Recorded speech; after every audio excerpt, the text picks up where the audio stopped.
IFM.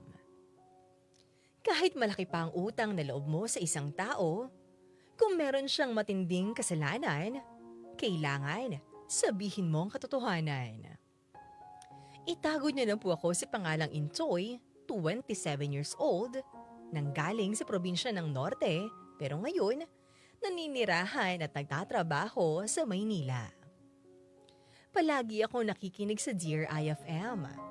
Ito na kasi ang libangan ko simula nang mapunta ako sa Maynila.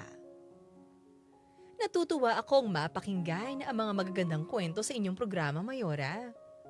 Wala naman talaga akong balak na magpadala ng sarili kong kwento at kontento na akong mapakinggan ang mga paborito kong dramatista dito sa programa mo. Pero may nangyaring matindi sa aking buhay at ito ang ibabahagi ko sa inyong lahat. Oy, Toy! Oy, nandito ka na pala. Anong oras kang dumating? Abay, pasensya ka na. Ngayon lang ako nagising. Di mo na kita nasundo sa terminal ng bus. Okay lang po yun, Tito Elmer. Hindi nyo naman po kailangang sunduin. Ay, Kaya ko naman pong pumunta dito sa inyo na mag-isa. Nakakahiya naman po kung susunduin nyo pa ako. Ako po yung humingi ng tulong nako, sa inyo ay eh. nako. Wag mo nang isipin yun. Oo nga pala humingi ka ng pabor sa akin. Pero dapat ko lang namang sunduin ang pamangkin ko. Hayaan mo na yan. Ang bahalaga safe kang nakapunta dito sa bahay. Salamat po, Tito. Pasensya na po talaga. Naabala ko pa yata po kayo. Alam nyo naman po, kailangan ko po talaga ng trabaho eh. Ay nako Entoy, hindi mo naman naabala ang tito mo. Natural lang namang magtulungan tayo magpapamilya, di ba? Tama ang tita Linda Boy, Toy. Kaya pwede ba? Huwag mo nang isipin ang mga bagay na yan, ha? Oo nga pala. Pag-usapan natin yung magiging trabaho mo sa akin. Sige po. Ano po ba yung magiging trabaho ko sa inyo, Tito? Madali lang naman ang trabaho mo, Intoy. Yung mga iuutos ko lang sa'yo. Halimbawa kung may kailangan akong bilhin. Kukunin na gamit o dokumento, ikaw yung uutusan ko para doon, ha? Okay po, Tito. Walang problema. Kayang-kaya ko po yan. Yun naman pala, asahan ko yan, ha? Malaki naman ang tiwala ko sa'yo. Saka meron din pala akong mga ipapabuhat na gamit. Ipapagawa ko rin yung mga ganong bagay sa'yo. Ayos lang ba yun sa'yo? Nako, Tito. Ayos na ayos po yan. Magbubuhat lang po pala eh. Sayang naman po yung laki ng katawan ko, di ba? Nagyayabang ka ata eh. Pero totoo ha, mapapakinabangan natin yung laki ng katawan mo sa trabaho. Bago ko pala makalimutan, dito ka na tumira sa amin, libre pang pagkain. Pero, Tito Elmer, magtatrabaho na nga po ako sa inyo eh. Makikitira pa po ako dito. Naku, wag na po. Ay. Nakakaya na po yun. Kaya ka na naman eh. Huwag ka nang mahiya sa amin at tita mo. Tutulong na lang rin naman kami sa'yo, di lubos-lubusin na namin. Huwag ka nang mangupahan sa iba. Mapapagastos ka pa. Dito ka na lang, ha? Edi, sige po. Kung yun po ang gusto nyo. Pero Tito, parang sobra-sobra na po yung tulong na ibinibigay niyo po sa akin eh. Ano po bang pwede kong gawin para makabawi po ako sa inyo? Wala kang dapat na gawin. Basta ayusin mo lang yung pagtatrabaho mo. Malaki naman ang tiwala ko sa'yo eh. Alam ko namang wala kang gagawing ikakapahamak ng negosyo mo. Yun lang naman ang hinihingi ko sa'yo.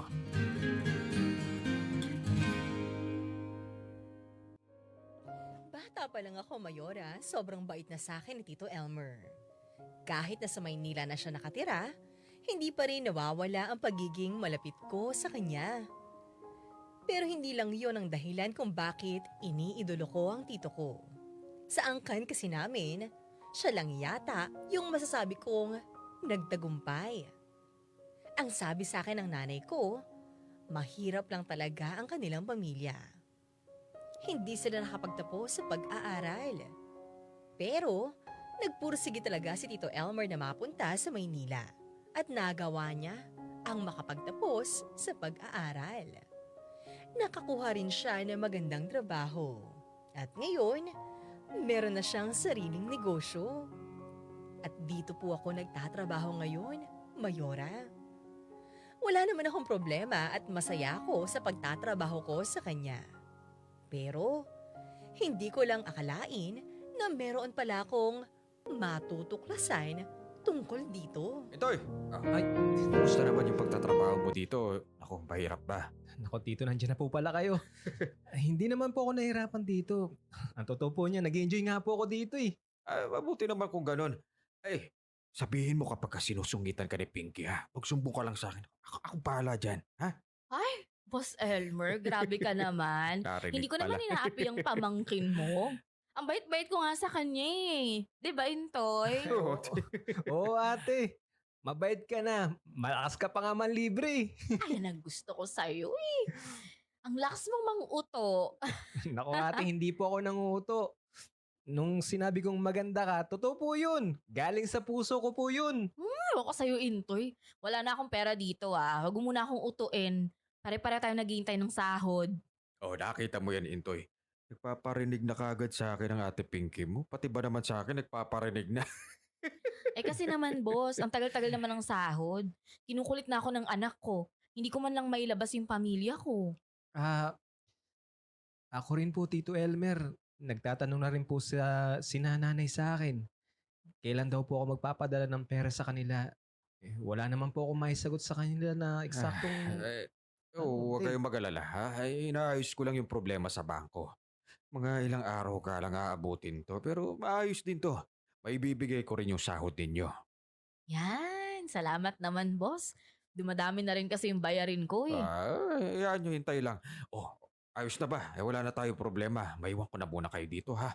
May gagawin lang ako sa opisina ha. Okay po. Intoy. Okay po Tito. Kami na po ni Ate Pinky ang bahala rito. Sige ha. Asahan ko yan, Intoy, Pinky. Uy, Pinky, sandali. Opo, Bigla ko boss. lang naalala, may kailangan pala tayo pag-usapan. Importante lang ito. Huwag ka na munang umuwi kagad mamaya ha. May sasabihin ako sa'yo. Okay, boss.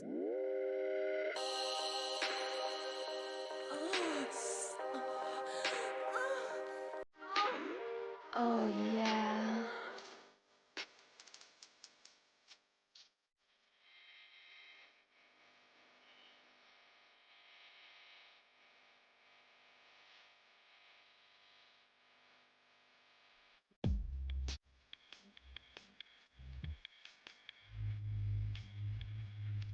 Ang dami kong ginawa ngayong araw na to.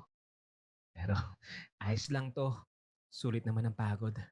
Ang importante, may trabaho na ako. Teka. Pinky, Teka. ibang-iba talaga. Sino yun? Ang karisma mo. Bakit Pero parang sa lahat ng may tao babaeng pa dito? nagpaligaya sa akin, ikaw yung hindi ko makakalimutan. Ano ba ang bibig mo? Ah, Ben, ang ibig mo bang sabihin, Boss Elmer, pang short time lang ako? Tatapon mo rin ako? Anong itatapon? Siyempre, hindi ko magagawa yun. Sobrang special ka sa akin. Manang-mana nga sa'yo yung pamangkin mo. Inuuto mo lang talaga ako. Uy, hindi kita inuuto. Totoo yung sinasabi ko sa'yo. Yung dating ang naging assistant ko dito, nawala yung mga yun kasi pasaway sila. Baka sa kanila. Yun na nga eh. Lahat na nga binibigay ko para sa'yo. Pero bakit ganun? Parang mas mahalaga pa rin sa'yo yung asawa mo. Ay, naku naman si Tampo naman to. Anong gusto mong gawin ko? Iwanan ko yung asawa ko. Siyempre, di naman pwede yun. Masisira ako niyan. Oh, akala ko ba ako na yung mahal mo? Eh di dapat patunayan mo naman sa akin na totoo yung sinasabi mo. Kapag nakipag-iwalay ako kay Linda, maraming magagalit sa akin. Pati negosyo ko, malagay sa alangan, ikaw rin, mawalan ka ng trabaho kapag nangyari yun, di ba? Ikaw talaga? Lagi kang may palusot sa akin ha. Sige na nga, wala naman ako magagawa eh. Hindi mo man lang ako may pagmalaki sa ibang tao. Huwag mo nang isipin yun. Ikaw naman ang lapitaps ko eh. Basta ang importante, alam mong ikaw ang tamang babae para sa akin. Totoo yan ha. Ha? Baka naman sinasabi mo rin yan sa ibang mga naging kabit Ikaw mo. naman, puro kaselos. Tama na yan ha. Nabibitin na ako eh. Bilisan na natin at baka hanapin na ako ni Linda. Oh, Uy, ano yun? May tao pa ba dito? nak ng titig naman. Hoy! Sino yan? Lumabas ka dyan! Tito Elmer. Ate Pinky. Pasensya na, sorry. May binalikan lang kasi ako dito. Hindi ko naman po alam na Eh, nandito po pala kayo. Sige po, uwi na po ako. Huwag po kayo mag-alala. Wala po ako nakita. Hindi ako makapaniwala sa mga nakita at narinig ko, Mayora. May relasyon sina Tita Elmer or Tito Elmer at Ate Pinky. Yung tito ko na hinahangaan ko at pinaniniwalaan ko mapagmahal at mabuting tao, nagagawa pala niyang lokohin ang sarili niyang pamilya. Wala nga sigurong taong perpekto, Mayora. Pero, hindi ko pa rin matanggap na magagawa ni Tito Elmer ang bagay na ito sa kanyang asawa at sa kanyang mga anak. Umuwi ako ng tulala at halos di makausap ni Tita Linda. At hindi ko siya masagot noong tinatanong niya ako kung ano ba ang nangyari sa akin. Siyempre, hindi ko naman pwedeng sabihin na lang basta-basta kung ano ang nakita ko. Hindi rin ako makatulog kakaisip dahil hindi talaga ako matahimik.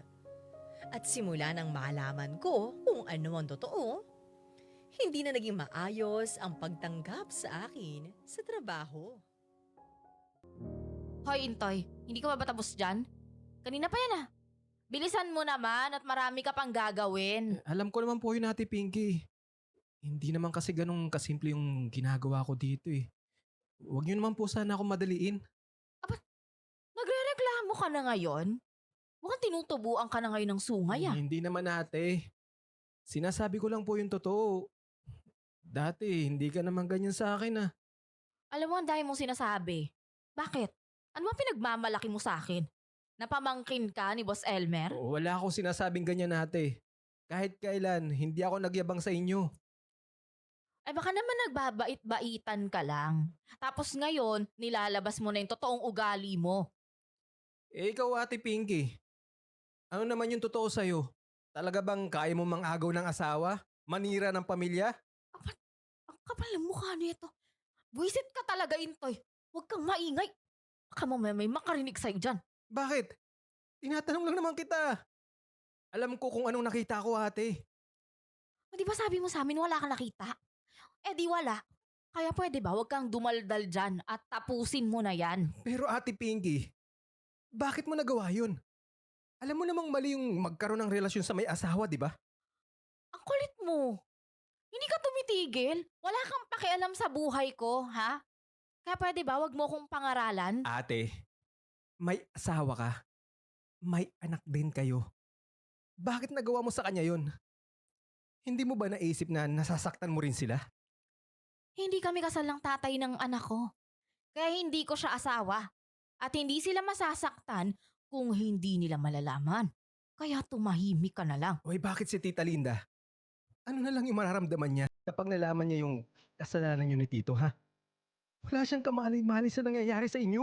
Alam mo, hindi niya magugustuhan. Ano ka ba? Hindi ka ba nag-iisip? Kaya nga huwag kang maingay para wala ng gulo. Hindi ako tinuruan magsinungaling ng mga magulang ko. Mali ito. Hoy, Intay. Ano yung sinasabi mo ngayon? Ha? Isusumbong mo kami ni Boss Elmer sa tita mo? Kailangan ko lang gawin kung anong tama, Ate Pinky. Hindi kaya ng konsensya kung itago kung ano yung totoo. O di sige! Magsumbong ka! Pag-isipan mo yung gagawin mo, Intoy. Malaking gulo kapag bumukas yung bibig mo. Kaya mas magandang gawin mo, manahimik. Kung ayaw mong magalit sa'yo, yung tito mo.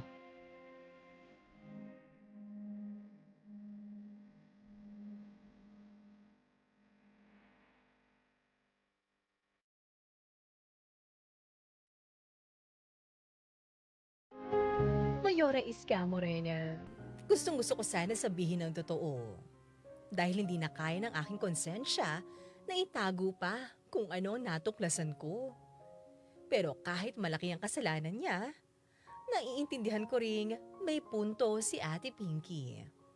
Kapag inilabas ko kung ano yung nalalaman ko, siguradong magkakagulo. Ngayon lang nangyari sa akin to, Mayora. Gulong-gulo na ako at hindi ko na alam kung anong gagawin ko. Isa pa, kapag nagsalita ako, magagalit sa akin si Tito at siguradong tatanggalin pa niya ako sa aking trabaho. Hindi ko kayang mawala ng trabaho dahil kailangan ko magpadala ng pera sa pamilya ko sa probinsya. Kung bakit man naman kasi napasok ko pa ang ganitong sitwasyon. Napakahirap ding tanggapin sa kalooban ko ang mga nangyayari. Buong buhay ko, iniidolo ko ang tito ko. At hindi ko akalaing ang taong hinahangaan ko ay kaya palang lokohin at saktan ang sarili niyang pamilya. Ang taong hinahangaan ko kaya palang gumawa ng kalokohan. Magmula nang malaman ko ang magtataksil ni Tito Elmer, parang naging impyerno na ang aking buhay. Kung dati, masaya akong nakatira sa kanilang bahay at nagtatrabaho sa kanyang kumpanya, ngayon, kabaligtaran na, Mayora. Araw-araw, hindi na ako mapakalit, parang napapraning ako na para bang may masamang mangyayari sa akin. Kahit na kinakausap pa rin naman nila ako, pakiramdam ko malamig na ang kanilang pakikitungo, pati na rin ng aking mga kasamahan. Kahit nga sa bahay, ilang beses na akong pinapansin ni Tita Linda na parang iba na raw ako kumilos. Mayora, nagdadahilan na lang ako. Huwag lang niyang malaman kung ano ang katotohanan. At habang tumatagal, lalong kinakain ako ng aking konsensya. Gusto ko na talagang sabihin yung nalalaman ko sa kanya. Pero paano ko gagawin yun kung makakalaban ko naman ang aking tito? Tito Elmer, sabi ni Ate Pinky, pinapatawag niyo raw po ako. Oo, Intoy. Ay, sus. Huwag ka maya. Sige, umupo ka rito. Tara. Ano ba nangyayari sa'yo, ha? Akala ko po kasi galit po kayo sa akin. Bakit naman ako magagalit sa'yo? Kahit kailan, hindi mangyayari yon. Alam mo namang pamangkin kita, di ba? Sigurado po ba kayo, Tito? Kahit po, alam niyo na, nakita ko po. Tama na. Huwag ka nang maingay tungkol doon. Ano ba? Yan nga yung gusto kong pag-usapan natin. Ha? Sorry po, Tito. Hindi ko naman po alam na nandun kayo ni Ate Pinky. Hindi ko naman po gustong makita kayo. Ano ko ba? Naiintindihan kita, ha? Wala ka rin namang kasalanan. Nagkataon lang talaga na hindi maganda yung timing mo. Sa akin lang. Sana, palimutan mo na yung nakita mo. Pero Tito, ang hirap po kasi. Sinubukan ko na pong, pero hindi po talaga mawala sa isip ko yung nakita ko. Intoy, okay lang yan. Hindi naman agad mawawala yan eh. Basta, huwag ka lang maingay. Huwag mo na lang sabihin sa ibang tao. Pero Tito, paano naman po si Tita Linda? Kawawa naman po siya. Alam ko naman na naaawa ka sa tita mo. Pero kung talaga naaawa ka sa kanya, hindi ka gagawa ng gulo. Mas maganda manahimik ka na lang para sa lahat. Bakit niyo po ba nagawa kay Tita yon? Mataas po ang tingin ko sa inyo, Tito. Hindi ko po talaga akalaing magagawa yun o mangyayari yun sa... Sige na, alam ko yun. Mali talaga ako ron eh. Pasensya ka na. Hindi mo naman ako masisisi, lalaki ako. Natutukso. Pwede niyo naman pong labanan yung tukso, di ba? Gawin niyo po kung ano yung tama, Tito. Ay nako, bata ka pa talaga, Utoy. Hindi mo pa ako naiintindihan, hindi mo pa naiintindihan kasi yung nangyayari sa mundo. Hindi madaling labanan ng tukso, ano ka ba? At laging nandyan yan. Kailangan mo lang tanggapin ko ano yung pagkatao mo. Ang Diba? ibig niyo po bang sabihin, Tito, mahilig po talaga kayo sa babae? Sabihin na lang natin na mahilig akong maglibang. Alam mo, kung ako sa'yo, huwag mo nang sabihin sa tita mo. Para hindi tayo magkaroon ng problema. Pero mali po talaga yung ginawa niyo, Tito eh. Hintoy naman. Sa tingin mo ba, yung lolo mo, yung tatay mo, hindi yun ng babae ang mga yan. Diba? Anak na, napaka-imposible. Sigurado may tinatago rin yung mga kalokohan. Ikaw rin. Sigurado ako nararanasan mo rin yan. Tito, hindi ko po magagawa yan. Kahit kailan po, naniniwala po akong hindi tama ang mambabae. Ay, nako eh. Wala ka pang syota. Kaya huwag ka na muna magsalita na patapos dyan. Lalaki ka rin, Intoy. Sigurado ako matutokso ka rin. Kilala ko po ang sarili ko. Kapag nakilala ko na yung babaeng mamahalin ko, hindi ko po siya lulukuhin. Ay, ilang beses ko nang narinig yan. Alam mo, darating ang araw, matutokso ka rin. Pero ikaw bala, kung gusto mong panindigan yan, edi tingnan na lang natin. Teka, nasabi mo na ba sa nanay mo yung tungkol dito? Hindi pa po. Marami na po siyang iniisip ay ako na po mong dagdagan pa yung iniisip niya. O yun naman pala eh. Dahil ganun, huwag mo nang dagdagan. Huwag mo nang sabihin kay ate.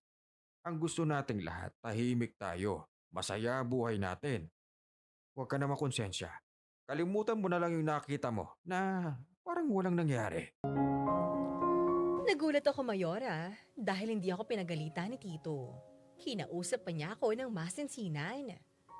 Pero, sa kung anumang dahilan, parang lalo akong nakaramdam ng galit sa kanyang ginawa at hindi ko na lang ito pinaramdam sa kanya.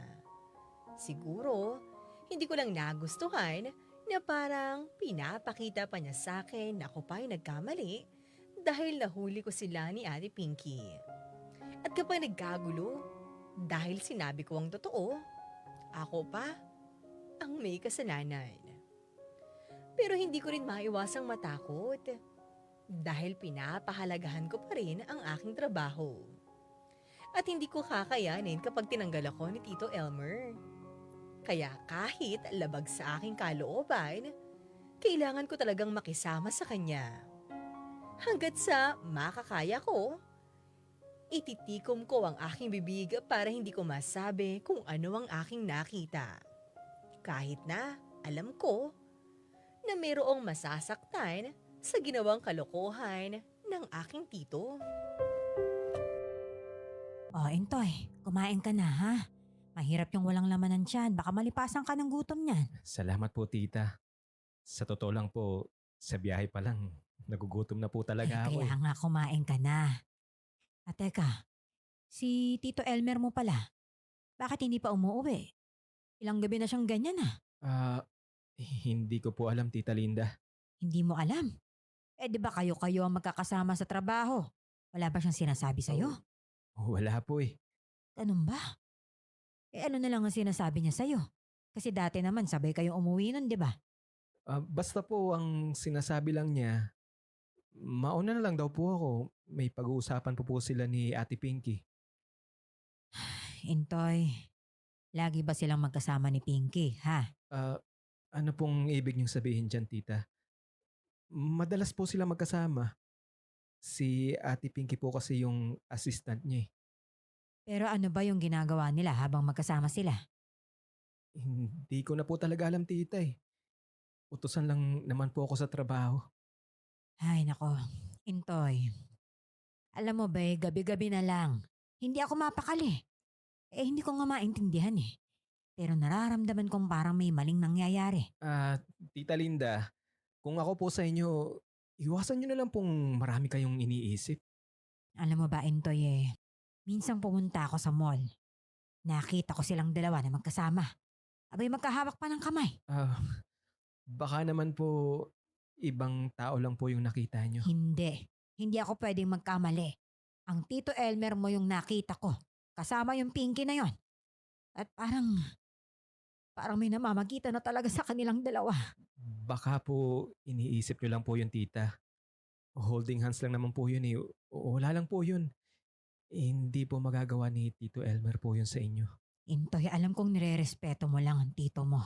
At malaki ang utang na loob mo sa kanya. Pero sana naman, Intoy, magsabi ka naman ng totoo. Tulungan mo naman ako. Tita, hindi ko po alam kung ano po yung maitutulong ko sa inyo eh. Tsaka, wala naman pong problema, tita. Alam ko, nararamdaman ko. Pinagtatakpan mo lang ang tito mo sa mga kasalanan niya. Hindi ko po alam yung sinasabi niyo, tita. Wala po talaga siyang kasalanan sa inyo. Kilala kita, Intoy. Alam kong mabuti kang tao. Hindi mo rin masisikmura yung mga pinapagawa niya sa'yo. Wala naman po siyang ipinapagawa sa akin, tita, na labag sa loob ko. Okay lang naman po si Tito. Hindi ko po alam kung ano yung nangyayari sa inyo, tita. Sana po, huminahon lang po kayo. Ang gusto ko lang naman, Intoy, masaya at tahimik na buhay para sa pamilya ko. Yun lang. Tita, naiintindihan ko po kayo. Kaya nga po, wag na po kayong mag-isip ng kung ano-ano. Hindi po kayo niloloko ni Tito Elmer. Parang awa mo na, Intoy. Sabihin mo na lang sa akin kung ano yung totoo. Pakinggan mo naman yung konsensya mo. Hindi mo naman siguro matitiis na habang naghihirap ang kalooban ko, niloloko pa rin ako ng tiyuhin mo. Hindi ko na kayang tiisin pang makita ang nahihirapan ng tita ko. Kaya kahit kinakabahan ako, sinabi ko na sa kanya kung ano ang aking nalalaman. Mahirap para sa akin na gawin to, Mayora. Dahil alam ko, sigurado, magkakaroon ng gulo at problema. At maraming mawawala sa akin ng dahil dito. Pero alam kong tama lang ang naging desisyon ko. Alam kong ito lang ang makakapagpalaya sa akin. Pagkatapos kong sabihin ang lahat-lahat kay Tita Linda, para akong nabunutan ng tinik. Hindi na ako naguguluhan sa kung ano ba ang dapat kong gawin. Pagdating ni Tito Elmer sa bahay noon, kinompronta agad siya ni Tita Linda. Nagtalo ang mag-asawa. Nandyan yung may iyakan, sigawan, at nagulo ang pamilya nila nang dahil sa ginawa ko. Pero Mayora, wala akong pinagsisisihan. Nagulat nga ako at hindi pa rin ako tinatanggal ni Tito Elmer sa trabaho. Yun pala, meron siyang sorpresa na inihanda para sa akin. Tito Elmer, sabi po ni Ate Pinky, pinapatawag niyo raw po ako. May ipapagawa raw po kayo Ayok ka talaga na! Ang akala ko pa naman mapagkakatiwalaan kitang kumagka. Traitor ka! Tito Elmer, uminahon lang po kayo. Huwag niyo po ako saktan, Tito. Pagkatapos ng ginawa mo sa akin, gusto mo? Huminahon ako, nagpapatawa ka ba? Ano? Tito, ang gusto ko lang po, maayos po yung pamilya niyo, Tito. Yun lang po Hindi talaga. nga yun yung nangyari, Toy. Nang dahil sa ginawa mo, lalong nasira ang pamilya ko. Alam mo bang iniwan ako ni Linda? Sinama niya yung anak namin. Hindi ko po alam na gagawin po ni Tita Linda yan. Hindi ko po talaga alam. Hindi ka kasi nag-iisip ng maayos. Ilang beses ko nang sinabi sa'yo, huwag kang maingay. Pero ano, tikas-tikas ng ulo mo. Hindi lang po talaga kaya ng konsensya ko yung itago yung totoo kay Tita. Tik na konsensya yan. Ang problema sa'yo, masyado kang maprinsipyo. Ano iniisip mo? Magiging santo ka kapag sinabi mo yun sa kanya? Tito, ang akin lang po talaga. Kailangan ko lang pong gawin kung ano yung tama. Yun lang po yun. Ganun. Sa tingin mo tama itong nangyayari sa akin ngayon. Sa pamilya ko. Kung hindi ka naman nakakatulong, mas maigi, maisip mo to, mahimik ka na lang. Hindi po ako pwedeng manahimik, Tito. Mali po yung ginawa nyo. Kailangan ko pong sabihin kung ano yung totoo kay O ngayon Tita. nasabi mo na ang totoo. Masarap ba? Ano? Sabihin mo masarap ba? Ano? Masarap sa pakiramdam na sinira mo yung pamilya ko. Hindi ako ang sumira sa pamilya mo. Kasalanan mo kung bakit kanila iniwan, Tito. Butak ka pala mukha mo! Ano? Ano? Ang kapal ng mukha mong sumagot-sagot sa akin. Baka nakakalimutan mo. Pamangkin lang kita. Oo. Pamangkin mo lang ako. Pero di hamak namang mas matinong tao kaysa sa inyo. Talagang ayaw mo tumigil ha? Ang kapal ng mukha mo. Itong ginagawa mo. Ito igaganti mo sa akin. Pagkatapos kitang bigyan ng trabaho, Intoy. Nagpapasalamat ako sa lahat ng mga itinulong niyo sa akin, Tito. Pero mali yung ginawa mo sa pamilya Wala ka mo. sa lugar para manayan mo sa akin. Dahil wala kang alam. Yan ang problema sa'yo. Masyado ka nagmamarunong. Dapat matuto kang makisama. Hindi yung nagmamagaling ka. Sorry, Tito. Pero wala akong pinagsisisihan sa mga ginawa ko. Alam kong nasa tama lang ako. Kasalanan mo kung bakit nawala sa iyo ang pamilya mo. Kapal talaga ng mukha mo, ano? Una, umaarte ka pang nahihiya sa akin. Pero pagkatapos kitang tulungan, lumakas ang loob ko. Masyado yata ako naging mabait sa'yo, ano? Hindi ko lubos akalain na magiging walang hiyang pamangkin ka. Lumayas ka na sa harapan ko. Lumayas ka na dyan! Hindi ko na kayang makita ang pagmumukha ng isang traidor na kagaya mo. Layas! Kahit na binubog niya ako, sobrang galit niya sa akin, Mayora, ay nagawa pa rin naman akong ihatid ni Tito sa bahay para makuha ko ang mga gamit ko. Pero pagkatapos noon, kinaladkad niya ako palabas ng bahay. Bahala na raw akong umuwi sa aming probinsya.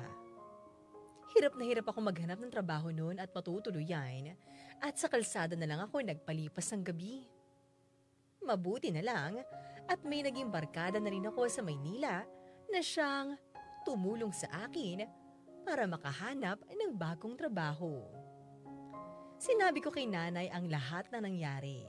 Nung una, ayaw pa niyang maniwala. Kilala kasing mabait ang kanyang kapatid. Pero sa huli, natanggap din niya kung ano ang katotohanan. Sa ngayon, wala na akong balita kay Tito Elmer. Kahit nga rin daw si nanay at ibang mga kamag-anak nila, hindi na niya kinakausap. At kung nakikinig ka man, Tito Elmer, sana pagsisihan mo na yung naging kasalanan mo. Sana bumawi ka sa pamilya mo. Hanggang dito na lang muna at maraming salamat, Mayora Iska Morena. Nagmamahal, Intoy.